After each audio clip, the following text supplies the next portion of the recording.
Assalamualaikum warahmatullahi wabarakatuh. Dengan adanya Zoom kami kali ini, kami akan mempresentasikan ringkasan materi komputer forensik. Sebelum masuk ke materi, izinkan kami memperkenalkan diri. Saya Raja Rudia Rahab sebagai moderator. Saya Made Aditya Dayana. Saya Taufik Jabar. Saya Tejo Murti. Saya Evan Yapetobe.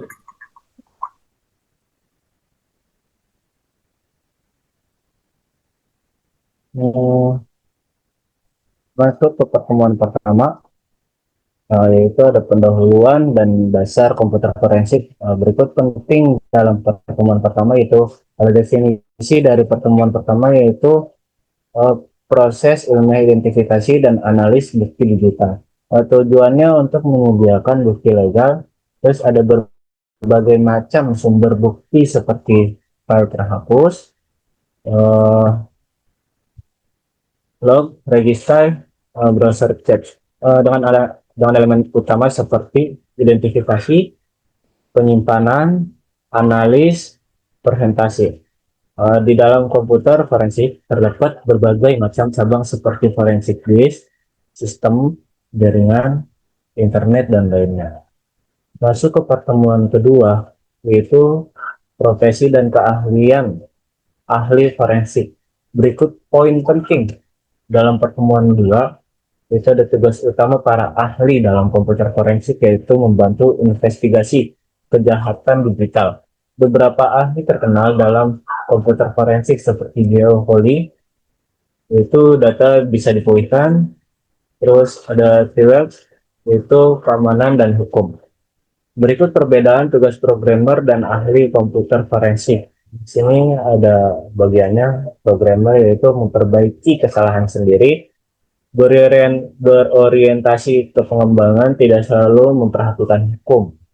Lalu ada ahli forensik, ahli komputer forensik, menyelesaikan kejahatan buatan orang lain, berorientasi ke investigasi, sangat peduli pada aspek hukum.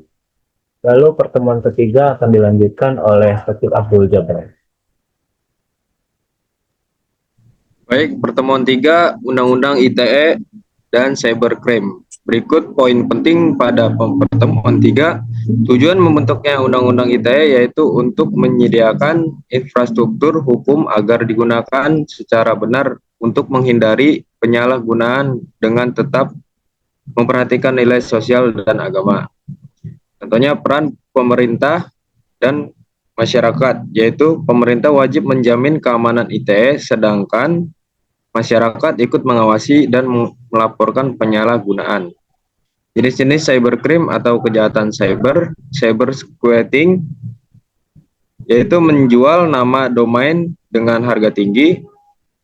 Yang kedua, cyber stalking atau cyber smearing,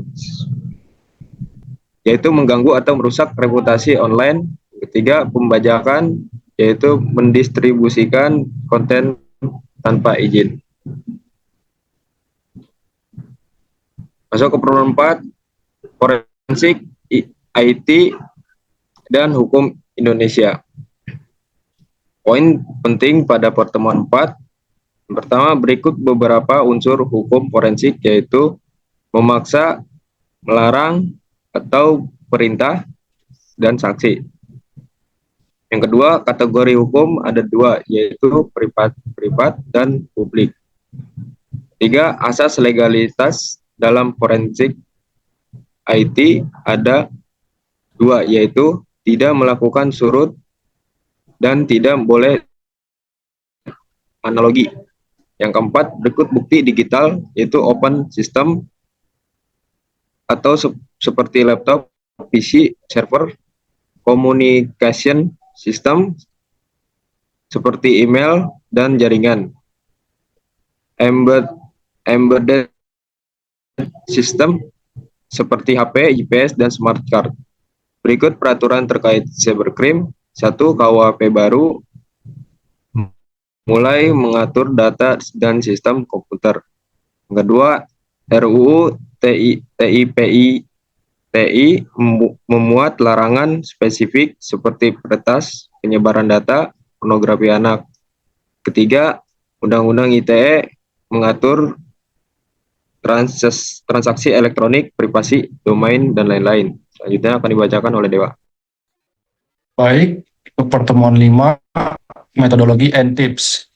Berikut poin penting pada pertemuan 5. Yang pertama itu ada 3 komponen utama forensik, yaitu manusia, alat, dan aturan. Poin kedua, ada 4 tahapan penting forensik, yaitu yang pertama pengumpulan, yang kedua pengujian, yang ketiga analisa, yang keempat laporan. Berikutnya tips pelaksanaan forensik. Yang pertama, konsisten dan ilmiah, jangan nyalakan komputer. Poin kedua, gunakan chain of custody, dokumentasi menyeluruh. Pertemuan 6, standar metodologi forensik. Poin penting pada pertemuan 6 yaitu yang poin pertama, tujuannya yaitu mendapatkan hasil sah dan konsisten. Poin kedua, ada 4 cakupan standar metodologi, yaitu definisi, prinsip, proses, dan hasil. Poin ketiga, contoh organisasi standar internasional yaitu IOCA, ACPO, Interpol, dan lain-lain. Metode PPAD atau Preserve, Protect, Analyze, Document. Yang pertama, Preserve, jaga agar data tidak berubah sejak ditemukan. Yang kedua, Protect, lindungi bukti dari akses pihak tidak sah. Yang ketiga, Analyze, gunakan teknik forensik yang sah dan dapat dipertanggungjawabkan. Yang keempat, Dokumen, catat semua proses dari awal sampai akhir. Mungkin selanjutnya akan dilanjutkan oleh Efren. Oke, terima kasih. Pertemuan 10 dan 11, pembuktian dan penanganan insiden. Berikut poin penting pertemuan 10 sampai 11. Pembuktian dalam cybercrime. Berdasarkan pasal 184 KUHP, butuh minimal 2 alat bukti yang sah. Bukti digital diakui UU ITE sebagai alat bukti hukum yang sah. Alat bukti digital seperti file system, email, log metadata, dan file terhapus. Penanganan insiden. Jenis insiden: virus, pencurian data, DOS, dan korupsi informasi. Lalu ada fase penanganan, ada persiapan, identifikasi, isolasi, pemulihan, dan tindak lanjut.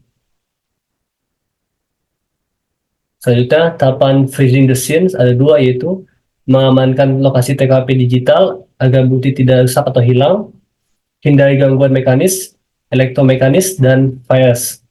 Lalu selanjutnya ada tahapan pemrosesan bukti, G-Macmillan, ada 4, yaitu persiapan, 2 snapshot, foto TKP dan barang bukti, 3 transportasi, 4 pengujian, 5 analisa.